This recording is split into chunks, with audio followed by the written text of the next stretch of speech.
The following program contains mature content about crimes involving rape, murder, and sexual assault. Listener discretion is advised.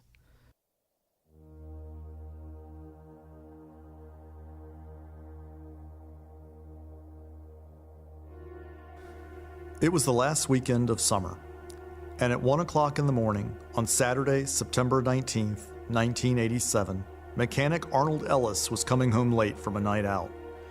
He noticed a car parked on the street in front of his house. That was a little unusual because Ellis lived on Forest Hill Avenue. That's a main road on the south side of Richmond, Virginia, and cars don't usually park there. But Ellis was tired, and so he didn't think too much about it until he woke up 6 hours later and he saw that same little Renault Alliance was still parked out front. And what's more, this time he noticed that the engine was running. The keys were still in the ignition and there was no sign of the car's owner. Assuming it was an abandoned vehicle, Ellis called the police. An officer showed up and looked inside the car. He found out it was registered to a Debbie Dudley Davis, age 35, who lived one street over and a few blocks down in an apartment building on Devonshire Street. Well, he told Mr. Ellis, "Let me go see if this young lady knows where her car is." When the officer arrived at the apartment building, there was no answer at the door. An elderly neighbor who was friends with Debbie Davis came out of her apartment to see what was going on. She gave the officer her spare set of keys to Debbie's apartment. It became very quickly apparent that something terrible had happened. The patrolman found Debbie Davis's dead body lying face down across her bed, her head hanging slightly over the side. She was topless, wearing only a pair of cut-off denim shorts. Her right arm was tied tightly behind her back with thick bootlaces. Her left arm was tied beneath her. The killer had used a 16-inch metal vacuum cleaner tube to twist a thick, black woolen sock around her neck, like a tourniquet. The whites of her open eyes were dotted red from ruptured blood vessels, a telltale sign of prolonged strangulation. The kitchen window was open. A rocking chair was propped up against the wall below it outside. The killer had obviously stood on it to crawl through the window. The officer secured the scene and called in the murder. Richmond homicide detective Ray Williams was downtown on Main Street about 10 minutes away when he got the call. He'd already been a homicide detective for 13 years, and he'd worked some of the city's biggest murders. But even Ray Williams was taken aback by the crime scene he found in Debbie Davis's bedroom. I thought it was unusual. Never had a homicide like this. And then I knew it's going to be tough. You think a regular murder's tough. Try one of these. From True South Media in Richmond, Virginia, in cooperation with Style Weekly and WRIR 97.3 FM Richmond Independent Radio, this is Southern Nightmare, the story of how the South Side Strangler was brought to justice. I'm your host, Richard Foster. In 1987, I was 16 years old, and like a lot of teens my age, I didn't pay a whole lot of attention to the news. I was a typical 80s kid focused on hanging out with my friends, going to concerts, dating, and trying to keep up with my schoolwork. I knew there was a killer called the South Side Strangler causing havoc in the city, but I lived out in the suburbs, so I didn't think much about it. My main memory of that time is visiting a friend at her sister's apartment on the south side and her telling me to make sure the door was locked because there's a serial killer on the loose. He had just killed a girl in the apartments down the street. When I walked to my car to leave, I remember looking around the parking lot nervously, like I'd be able to tell who was a serial killer. I can also remember my stepmom and my adopted sister being afraid and keeping their bedroom lights on when my dad had to work late. I don't recall anything else about the South Side Strangler until 10 years later in 1997, when I became a reporter at Style Weekly magazine. Founded in the early 80s, Style is the city's alternative weekly paper, and at the time I was there, it was the bratty, cool counterculture publication. We were a small, tight-knit staff, and we took pride in occasionally scooping the local daily paper and the TV news.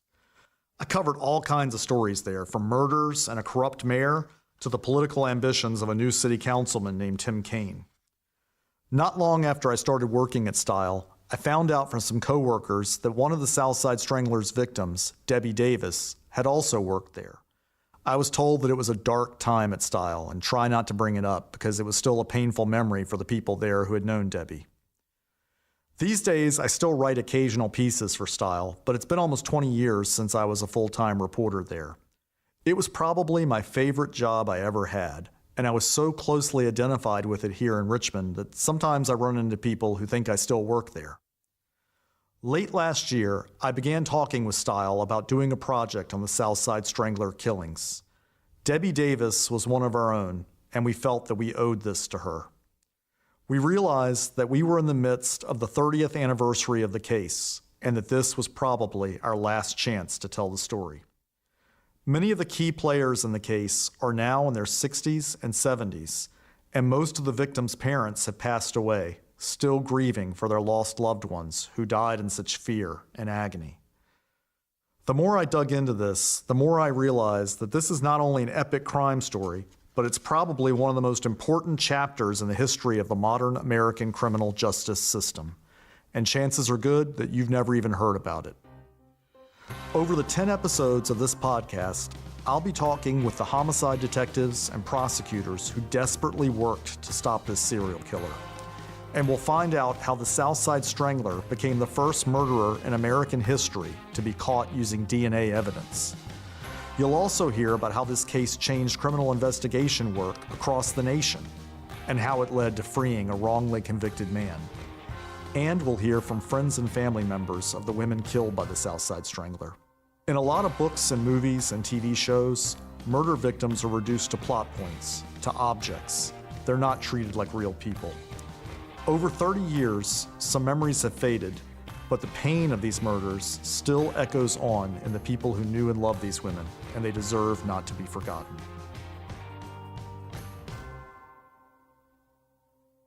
Debbie Davis grew up around Lynchburg, Virginia, a small conservative city about 2 hours west of Richmond, the state capital. An only child, Debbie grew up playing with her cousin, who was around the same age. The two of them were like sisters. I'm Judy Fisk. I was Judy Mayberry, and Debbie Davis was my cousin. We spent a lot of time out at her place, basically just kind of playing with the backyard horse. Everybody should have a backyard pony. Debbie graduated from Brookville High School in 1970. She had a brief marriage, got divorced, and spent her 20s as an office worker at a moving company. By the early 1980s, Debbie moved to Richmond to be closer to her cousin Judy, who lived on the south side in Westover Hills, a middle-class community of tidy brick homes, mostly Cape Cods and ranchers built from the 1920s through the 1960s. It's surrounded by greenery and old-growth trees from nearby Forest Hill Park. Debbie's apartment was about a block and a half from the house where Judy lived with her husband Eric. Judy and Eric's two young sons knew her as Aunt Debbie. Well, the thing I remember most about Debbie was her laugh. Yep. She had such a great laugh. But she was also, I loved her honesty. She didn't pull any punches. I mean, if she thought you did something stupid, she didn't hesitate to tell you, that really was stupid. I mean, she wouldn't say it in that tone. And if your dress was ugly, it was just ugly. That's the way it went. You really shouldn't wear that. It's like, maybe I shouldn't. But she had such a great laugh. And she just got such enjoyment from the boys. She did love life. She did love life. And she loved her job. I always remember that. She just talked all the time about how nice it was and great it was to work at Style. The people were so nice. Yeah, she was really excited to work at Style. It was a different, she'd worked for moving companies since she graduated from high school, so it was a really different atmosphere. And she loved entertainment, and she loved movies, and she liked kind of being where the action is. And the pictures are when she was an extra. In 1985, Debbie started working at Style Weekly as the magazine's accounts manager. It was a perfect fit. Style had only been around for about 3 years and had built its early reputation writing about local restaurants and arts and entertainment. Debbie was a pop culture fan who loved movies and mystery novels and Bruce Springsteen records. She could walk from her apartment to the nearby Westover Hills movie theater. She also worked a couple nights a week selling books at the local Walden bookstore at Cloverleaf Mall. Style founder and former publisher Lorna Wyckoff hired Debbie and remembers those days fondly. And it was like it really was a big garage band of people who had a good intention, not really a lot of knowledge, but again, we would figure it out. And Debbie was this wonderful, she was the house mother. I mean, she was the person who always had these little bowls of candy on her desk, and she was warm and friendly, a good worker. She was just kind of a salt of the earth woman.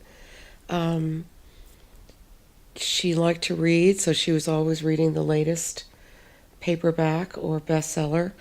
I remember we were both enchanted with, was it John le Carré? Sort of that kind of whodunits and detectives and spy stuff. And to me, it would turn out very ironic that Patsy Cornwell's first major hit was based on, Postmortem was based on Debbie's life. In some way was bizarre, poetic injustice, maybe, I don't know. But one of her jobs was try to do our collectibles, of which there were many. And she really would, made it into sort of a fun thing of going after this restaurant owner who hadn't paid month after month. And she was dogged. She would track him down. She would find him. She would call him. She would stay on it. And happily come back and high five with me that she'd at least gotten $50 out of a $400 receivable or something like that. So even though it's been 30 years, the pain of Debbie's murder is still there, just below the surface. When I was interviewing Lorna, I showed her a photo from when Debbie had been an extra on a film, probably the HBO movie Finnegan Begin Again, which starred Mary Tyler Moore and was shot here in Richmond in 1984. Yeah, this says she was an extra on a film. Yep. I think it was Finnegan Begin Again. Do you recall that? Do you know if she did that? I've looked through Finnegan. Oh, and I don't know if find I can do this. Wow. It's hard to see her. Brings back memories. She was the nicest, happiest person you ever knew. I mean, she looked like this. She just is perennially happy. Very happy. Yep, she was. She was just dear and charming and sweet. More after the break. Hey, Southern Nightmare listeners. You're going to love this special offer from Audible. They're offering you a free audiobook download of your choice to keep with a free 30-day trial to give you the opportunity to check out their service. They've got over 180,000 titles to choose from, pretty much anything you can think of, from classics to the latest bestsellers. You can listen on your iPhone, Android, Kindle, or MP3 player. I'm an Audible subscriber, and right now I'm listening to I'll Be Gone in the Dark, One Woman's Obsessive Search for the Golden State Killer by Michelle McNamara. It's true crime at its best. I highly recommend it. To download your free audiobook today, go to audibletrial.com/Southern Nightmare. Again, that's audibletrial, AUDIBLE, trial.com/Southern Nightmare for your free audiobook. The night before Debbie Davis was murdered, she and her coworker, Deanna Houff, took a road trip to Virginia Beach where they grabbed dinner and caught a show by comedian Dana Carvey from Saturday Night Live. We went to Virginia Beach to see Dana Carvey. It was on a Thursday night. I remember I asked Lorna if I could leave early.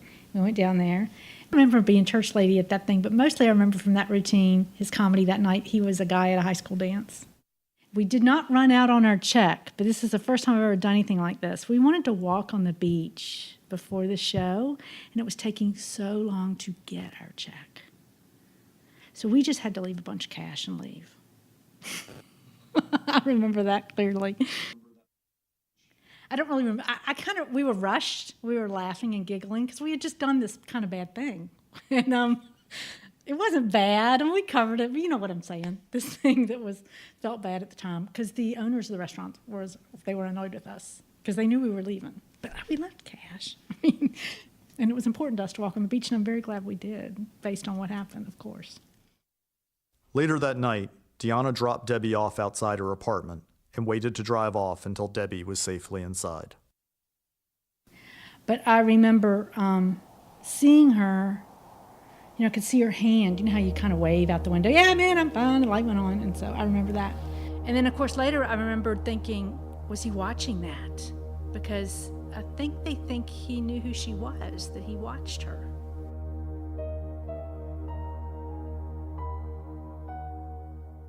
On the evening of Friday, September 18th, like they often did, Eric Fisk took his boys to visit Debbie. She had been having abdominal pains. Earlier in the week, she called a friend and asked him to take her to the emergency room in the middle of the night. The doctors were telling Debbie that she needed to get her gallbladder removed, and soon. Between the pain medicine she was taking for her stomach and getting home late from her road trip to Virginia Beach the night before, Debbie was feeling a little wiped out. When she left work that day, she told Lorna that she was going to curl up with a book and hit the sack early. We have 2 sons, and at the time they were 1.5, 3.5. Yeah. And the boys and I had walked down Friday night to see Debbie. I had pulled the youngest in the radio flyer wagon, and we went down because Debbie didn't go see her parents because she was feeling ill and she didn't want to spread any kind of germs. And so we went down and spoke with Debbie, and she didn't want to get the boys sick, so we stood outside her window and spoke to her through the window. It was probably about 7:30 at night. And that was the last time we saw her. And it sounds like that he was probably in the closet at that time. That's what the detectives told us, that they thought he was probably already hiding. In her closet. He had come through the kitchen screen window.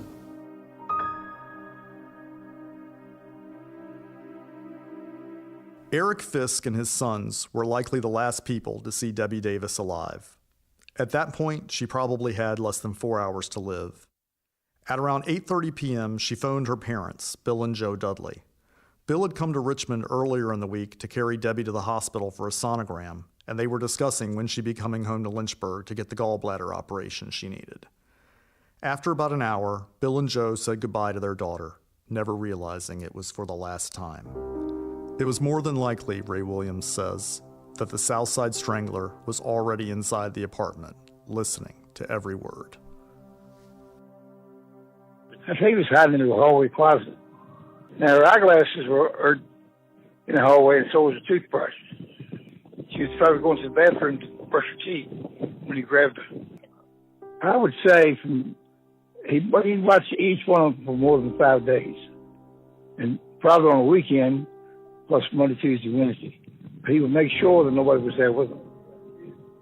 Sitting next to the bed on Debbie's nightstand was the latest bestseller, mystery writer Scott Turow's debut novel, Presumed Innocent, about a sexual bondage murder. A few years later, it would be adapted into a movie starring Harrison Ford. But it was sitting right on her nightstand that she'd been reading it. The way she was tied up, the more Debbie struggled, the more her bonds tightened. From all indications, the murder had gone on for hours, with the killer torturing Debbie, repeatedly choking her to unconsciousness and bringing her back from the brink of death to re-experience the horror. He would twist the pipe and then let it up. When he wanted to render her unconscious, he just held it tight. And if she passed there, he'd let up on it. It wasn't immediately clear to Ray that Debbie had been raped or sexually assaulted. Some serial killers are exhibitionists. They want to leave the victim wide open, but he did. He clothed her, put her shorts back on. And I don't know why he would do that. It indicates psychologically, it would indicate that he was ashamed of what he did and didn't want her to be found. Afterwards, the killer fled, stealing Debbie's car before abandoning it a few blocks away on Forest Hill Avenue. That's a main thoroughfare, so he cops to cut. So I guarantee he got nervous because he couldn't shift gears. As murder scenes go, Debbie Davis's bedroom was virtually bloodless and clean. There were no fingerprints. Nothing was taken. There were no witnesses and no suspects. Oh, no hair, no fibers, no fingerprints. And we knew he was smart. Very seldom does a crook do that kind of damage and spend that much time with his victim and not leave a bunch of clues. Well, he left nothing. The day was shaping up to be a busy one for Ray Williams. It would be unbearable for Debbie's family and friends. You don't ever forget it. We were working in the yard. 2 detectives walked in the yard, Wanted to know if we were related to Debbie. It was like, this is not good. So, you know something terrible's gone on. Then we called Bill, and Bill just was he hung up on you. And then came right down. She was their life. She was their only child. So she was very much Daddy's girl. So, it was real hard for him. It was real hard for both of them, actually. The detectives who visited Judy and Eric Fisk were Ray Williams and his partner Glenn Williams. Though they went to high school together, Ray and Glenn were not related, but everybody called them the Williams boys. Sandy-haired, on the short side and stocky, Ray was in his mid-30s and was both book smart and street smart, thanks to his upbringing in Richmond's tough Oregon Hill neighborhood. Glenn, who was taller and larger, was a bear of a man with a receding hairline and a full beard. He was a little quieter, happy to let Ray take the lead and be the center of attention. The Williams boys also paid a visit that morning to Debbie's employer, Lorna Wyckoff. Let's see, I had a knock on my door at noontime on a Saturday and saw two what looked like policemen standing outside, and was notified that, was asked whether or not a Debbie Davis worked for me, and I said yes, and was told that she'd been murdered. And it was something out of a movie. I mean, it was just impossible to believe that that was really, could possibly have been true. And I think I was going to New York on my way out of town, and over the course of the weekend, we slowly gathered our friends together and all of our colleagues and clients and everybody who had known Debbie, and just spent the weekend in tears, holding each other, crying, sad, devastated. So everybody had their own sort of sense of tragedy or sadness. It was very, very hard, very hard. And then it turned into panic because this guy was roaming around murdering people. More after the break. Hey, Southern Nightmare listeners. We're all busy people, and sometimes meal planning can get away from you, not to mention grocery shopping. Well, you can unbox your inner chef with Blue Apron. Blue Apron offers a better way to cook, with fresh seasonal ingredients and great chef-designed recipes delivered weekly to your home. Blue Apron has no commitment or fees, so you can prepare delicious, inventive meals right at home. Visit southernnightmare.com/listen to get a code for $40 off your first 2 boxes of Blue Apron. That's southernnightmare.com/listen. Ray and Glenn began interviewing people connected to Debbie and Style. Yeah, we just, what you do is do a history on her and go from whether, you got to find out who the victim is in the homicide case. Then so when you start doing background on her, or him, and see what kind of lifestyle they led, see what kind of habits they had, see the particular persons they hung out with or anything. Through his interviews with family, co-workers, and neighbors, Ray Williams began rapidly piecing together a picture of Debbie Davis's life. And those pieces didn't add up to homicide, especially one this brutal. Debbie led a quiet life. She wasn't dating anyone. She hadn't talked to her ex-husband in years. She didn't use drugs. She didn't hang out in bars. She wasn't a prostitute. She tended to dress plainly and was a little on the plump side. As best as Ray could tell, she was a kind, bookish woman who liked to bake cookies and lived a quiet, maybe even somewhat lonely life in an apartment with her 2 cats. So then Ray theorized that perhaps the murder had been motivated by someone who was angry at Style. Maybe it was someone who didn't like something Style wrote. Maybe it was an obsessed reader. Or maybe it was someone who owed Style money. Either way, Ray began thinking that it was possible that perhaps the killing was a case of mistaken identity. Maybe the killer followed Debbie home, thinking she was Lorna. So we had police around our home. It was a very frightening time to have someone knock on the door and tell you that someone you know has been murdered and that it could have possibly been meant for you. So it was a pretty alarming situation. And these cops would sort of show up at my house at like 9:30 at night, sit at the kitchen table to ask me questions, and they would toss these pictures out, these photos of the crime scene and of Debbie, and it was it got to the point where I could no longer kind of handle this horrible thing. It got darker and darker and deeper and more upsetting. Medical examiner was able to tell that there had been some cinching of the hose so that he tortured her, where that she would almost have expired, and then he would let the hose off and she would regain consciousness again, and then he would start to strangle her again. so that there was some degree of torture, like she was an animal, a young bird or a little thing that he was watching die. He enjoyed watching her die. I saw a lot of things that I wish I'd never seen and continued to this day to be a nightmare for me. So it was a pretty brutal affair. Lisa Antonelli Bacon started working as a news reporter at Style just after Debbie's murder. She would later write about the killings for the magazine. She had been killed like 2 weeks before I came to Style. Really odd to come into this place. And everybody is very close. And I was the outsider. It was really strange. The people were walking around like zombies because it was a brutal murder of someone that they'd spent every day with. Lorna, Styles' publisher, had announced a $10,000 reward for information leading to the capture and conviction of Debbie's killer. But mostly, people at Style were just going through the motions. Deanna Houff remembers everyone being sad and frightened in the aftermath, and hoping the murderer wasn't someone they knew or worked with. We didn't know it was a serial killer. Didn't know. I assumed it was somebody who knew Debbie. It was a very scary time. Did she think one of her coworkers could be the killer? I would never have said that out loud to anybody. I'm not going to say that out loud now. Yeah. But, of course, you would hope that they interviewed all those guys who worked there. I didn't feel like it was a Style thing. No.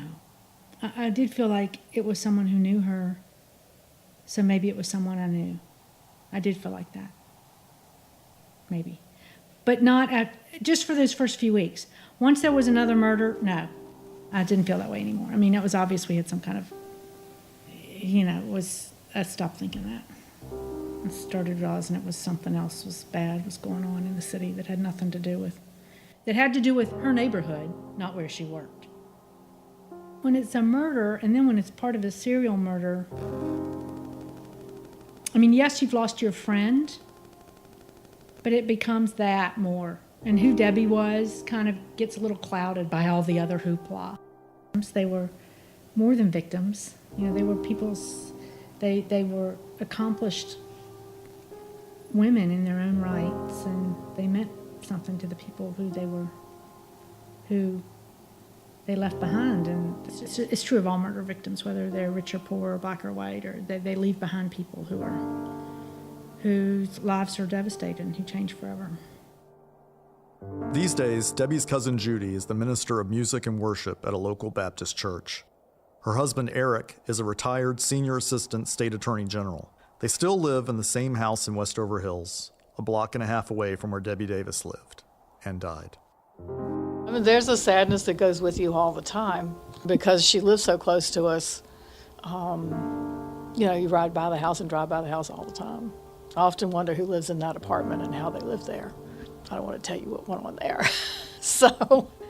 But somebody lives in it. So, there's a large degree of sadness that goes with. Even our boys feel that, they've felt the sadness of not having an aunt that was here that they were kind of growing up with.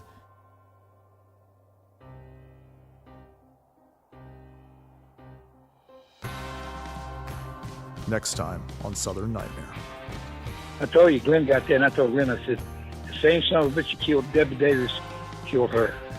I said, we're in trouble. I said, he knows what he's doing.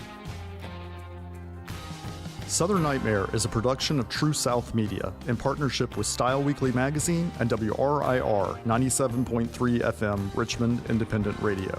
New episodes are released every Wednesday. It's recorded at Sound of Music Recording Studios in Richmond, Virginia. Our producer is John Morand. Original music by Daniel Davis. WRVA news clips are courtesy of the Library of Virginia Archives.